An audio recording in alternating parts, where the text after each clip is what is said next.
I am so excited about Subterranean Assault, and there was a huge performance this weekend at the Manchester 40k Super Major. We actually had a Subterranean Assault player go 6-1, and they ended up 4th in the entire Super Major. This was a tremendous achievement, and I really want to applaud Matthew Langton for this. The reason why I really wanted to highlight the list in this video is because I am new to Subterranean Assault, new to Tyranids. Although I've liked it, and I've coached it for a little bit, but definitely new to playing the detachment. And there is just such an incredible amount of flexibility and utility in the detachment. And there are just so many people who are incredibly negative against it. I really want to promote just how cool and how flexible and how powerful this detachment is. Now, I know right off the bat, people are going to say, yeah, well, it didn't win the Super Major. And anyone who's saying that is probably someone who's never even been put in a position to win a Super Major. The guy went 6-1. That is absolutely bonkers, insane. I don't care if you are running the top meta list or the bottom meta list. Anyone who goes 6-1 at a Super Major is absolutely crushing it, and it is a fantastic player piloting a very good list. So I'm excited to break this list down for you, and I'm going to go through some of the matchups that he ran with. I will preface it that he had a very different take on the Subterranean Assault than I do. Now, I'm going to take this, and I'm going to learn from what he did, but I'm also going to continue to develop my own style of triple Molochs because I've had incredible success in team scrims with it now, and I'm ready to start transferring that more towards a singles focused list as well. But this list is awesome, and it is very, very different. So let's just start with what he actually brought, and then we're going to walk through his matchups. We're going to show that he doesn't care if he's playing Satan. He doesn't care what he's playing. He's going to handle them with Tyranids. I'm going to make a flippant joke here about how people say Tyranids can't kill tanks, and I present you a list that kills tanks. So this is Matthew Langton, his 6-1, 4th overall result list from the Manchester 40k Super Major. So congratulations to Matthew. We have a Neuro Tyrant, the Swarm Lord, which I actually really like the Swarm Lord as a choice. I haven't fit him in my list yet, but I do really like the idea of running Swarm Lord. And then he also has the Trigon with the Trigon Prime enhancement because that dude is awesome. A lot of people don't quite understand the Trigon. They think the Trigon is really bad because he has no defenses. He just kind of dies when he goes in. And he can only do a 6-inch charge at a deep strike if something else has already created the tunnel. Otherwise, his normal 6-inch deep strike he can't charge out of. Now, but he enables so much. He gives you another big boost of Synapse. If he does get to charge out of Synapse, he is 12 attacks hitting on 2s, rerolling hit rolls of 1 at strength 11, AP 2, damage 3. He is a brutal anti-elite monster out there. He is a big problem for a lot of people. He also gives you the option of creating the first tunnel marker out of his native 6-inch deep strike. He couldn't charge out of it, but that does create the first tunnel marker, which can really help you get around those pesky screens that are people putting around. All right, after the Trigon, we have 2 units of Gargoyles, which are just fantastic choices for Subterranean Assault, especially with a 6-inch effective deep strike, and then they can shoot their 6-inch, shoot and do their 6-inch reposition maneuver. Makes it very possible to just constantly deny any form of primary for your opponent. We have 1 Biovore, awesome. 1 Excrin, more anti-elite shooting. 1 Lictor, 1 Pyrovore, oh geez. And now you guys hear my daughter's toy getting plussed. It is what it is. And then we have 2 units of Raveners and 3 Tyrannifexes and 1 squad of Zoanthropes. Now, these Tyrannifexes are awesome. We have 2 of them with the Rupture Cannon and 1 with the Acid Spray. The Acid Spray is going to be a head scratcher for a lot of people, but let me maybe just give you a little hypothesis about this. The reality is that Tyranids have to be able to hold a primary. Tyranids have to sometimes just expose themselves. What the Acid Spray Fex does is he pops out, he will murk a big unit of Marine-style bodies. He sets up for a great Overwatch for the next turn. And in addition to that, he is still so darn tough and so durable with that T12, 16 wounds to up arm safe. He will be in cover. He can heal D3 plus 1 wounds, and he can still blank 1 damage, just like the normal Tyrannifex's ability says. That it does require your opponent to put their anti-tank out there to deal with them. And once their anti-tank appears to kill your anti-infantry Fex, boom, now you drop 2 Rupture Fexes and a squad of 6 Zoanthropes with lethal hits, sustained hits, rerolling, las cannons, and you obliterate all of your opponent's effective anti-tank. That is a lot of DACA, and when I say a lot of DACA, what I mean is that is a lot of freaking DACA. Like, potentially all of the DACA. So that is what his list is doing. It is using the gargoyles for move blocking. It is using the gargoyles for tons of denial. He has an Alpha Strike where he basically wants to obliterate all of your opponent's anti-tank, and then he just has his giant monsters there that are going to be too tough for you to kill without tank. And then whenever you throw your elite infantry, which is your last hope to kill his big Tyrannofexes, he comes in with that massive Trigon, which just has like some of the best anti-elite infantry in the game. So that is the general theme of what his list does, and he did it to the extreme, and he did a absolutely fantastic job. So what I want to do now is I want to go through some of the matchups that he ran, and I want to show you guys that it's okay. Like, you can run this, and you can use your own brilliance to create a very flexible and creative Subterranean list to have amazing results. Do not get trapped in the past. I understand that Tyranids have struggled, Tyranid players have struggled this edition, but you're not in the past anymore. We're in a different meta. We're in a current meta. You have a lot of tools at your hands. Even if we had lacked success in the past, we can have more success now. This is what I like to say about every army in the entire game. Every army in the game is doable. Everything except for Imperial agents. Sorry. RIP. But everything else is doable. You can go 3-2 at any GT out there. You don't need to be OP. I'm not saying Subterranean is OP. You don't have to be broken to win tournaments. This guy went 6-1 at the Super Major, only losing in the finals to an unbelievable player with what people say is a bad faction, but it's not. It's a good faction. It's a great detachment, and when you use your brilliance, you can have results like this too. Okay, let's start taking a look at some of this guy's pairings. So the very first round, he went against Jonathan Bailey, who was running Necrons, the terror of the meta. It was a Star Shatter Arsenal detachment.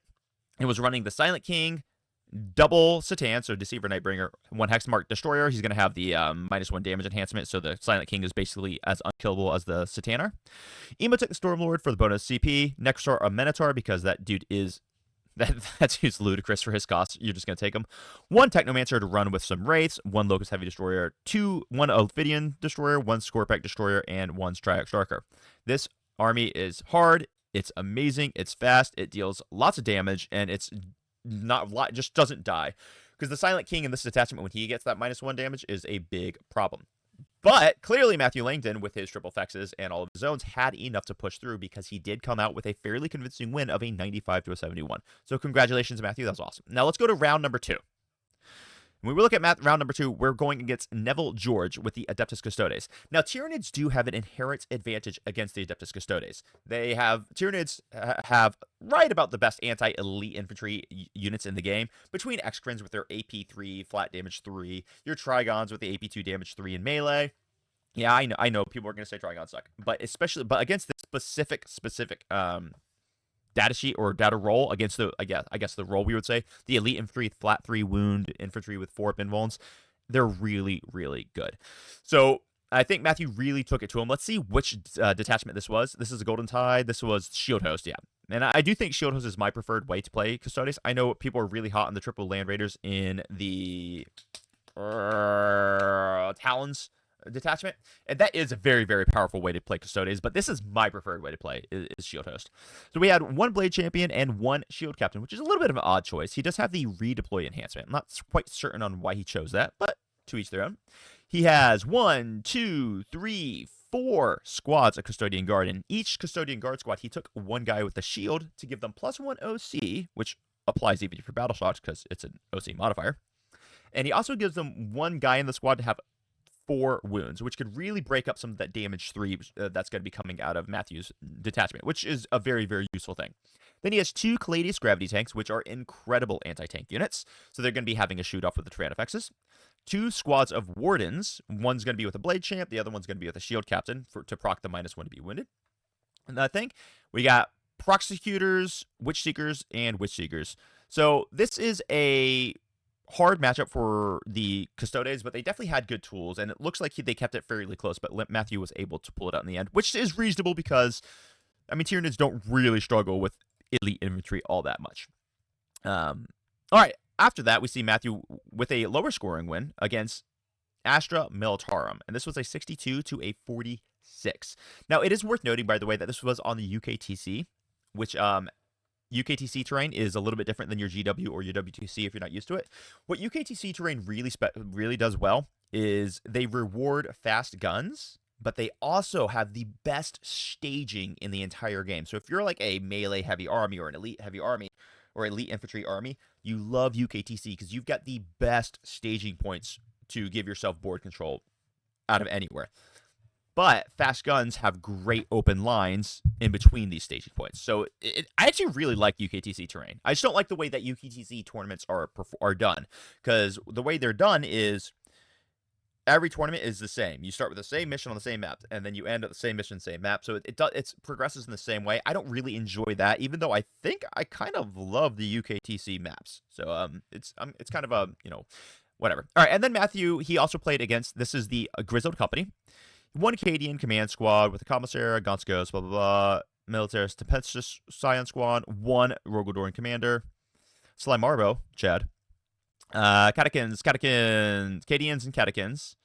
One Chimera, Attilan Rough Riders, Attilan Rough Riders. I think the Horsies and Grizzled are absolutely insane. Two squads of Bulgarin, which are very hard to kill with their -1 damage. That's actually going to be a problem for Matthew, I'm sure. He probably just has enough just to push through. Not to mention, Subterranean has a natural advantage over Guard in general, or well, Tyranids have an advantage over Guard in general, due to the fact that when they do Shadows of the Warp, anything that does get battle shocked is going to lose their order automatically, and that wrecks Grizzled, seeing as Grizzled's entire detachment role relies on them having orders. One squad of field ordnance batteries, Kachkin, which are incredible, and Tempestus Science. So, good win for Matthew there. Grizzled Company are one of the devils of the meta right now. They're one of the ones to look out for, and Matthew definitely handled them. So, good on him. Good job. Then we play into Tau in the next one against Mr. Dom Ridley. If we take a look at Mr. Dom's list, this is a Montcalm list, which is you get assault on all your weapons for the first 3 battle rounds, and you get lethal hits when you're spotted. Then we have one Cadre Fireblade, Commander Shadow Sun, Commander in Cold Star Battlesuit, Firesight Team, Breachers, Crisis Battlesuits with the Fusion Blasters. Oh, it was a 6-man. So this is like, oh no, pardon me. It's a 3-man. 140. It's a 3-man. These guys have the Fusion Blasters. These are the anti-tank models. One Hammerhead with the anti-marine squad, I guess. 2 Hammerhead, 3 Hammerheads, all with the flat damage 2 guns. So none of the big super anti-tank guns. Carnivores, Pathfinders, Piranha, Riptide, Stealth Suits, Vespid, and Vespid. Yeah, so very solid Montcalm list. I actually really like the addition of these Piranhas. Most people don't really care for them, but I am a big fan of Piranhas, especially with their ability just to cause battle shock. But I also value battle shock a lot more than other people's. And as you can see, it was a very close match, but Matthew definitely pulled it out in the end. Congratulations, Matthew. Going on to round number 5, we've got Alex Porter running the Blood Angels against Matthew's Tyranids at 82. It's a 10-point win. Once again, a very close match. And Matthew just pulled it out in the end because he played it very, very well. This was a Liberator Assault group, which I do believe is the best way to play Blood Angels still. I know people really like the Rage Curse Onslaught, but I'm still very much so a Liberator Assault group fan. So we had Fight First Captain with Jump Pack, Dante, Lamartes, and a Lieutenant with Combi Weapon. Intercessor Squad, JPI. 10-man Death Company Squad that went with Lamartes. Double Lancer, Gladiator Lancer, which I definitely like. I think I'm more on a single Lancer build now, personally, but I do enjoy a double Lancer. 1 Incursors, a Reaver Squad, which is a pretty cool choice. The 6-man of Sandguard, most likely with Dante. A 3-man of Sandguard with the Fight First Captain. And Scouts. Very strong, very solid Liberator Assault group list. Matthew just crushed it. And honestly, in my opinion, this is basically what should typically happen. Subterranean Assault is really, really good into Blood Angels. Round number 6, so this was his last win. He played against Ben Jones with the Orks. If you guys don't know Ben Jones is a very, very good player, and Matthew just 100% annihilated him. That T12 is just a really big issue for Orc players to get through outside of Gaz, and Gaz can probably only get into 1.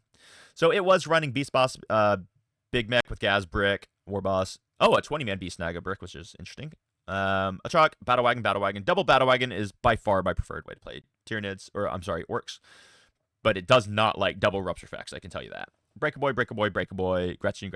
He had plenty to kill the big monsters with, actually, because he was taking the Break Boys all over the place. And he did have the 20-man of Snagas, and he did have the Gaz Brick. So actually, he's not going to be struggling to kill the big monsters with this list. And Matthew just took it to him. I can only assume that he landed a good Shadows in the Warp Not that I don't think he would have won. I think he would have won anyway.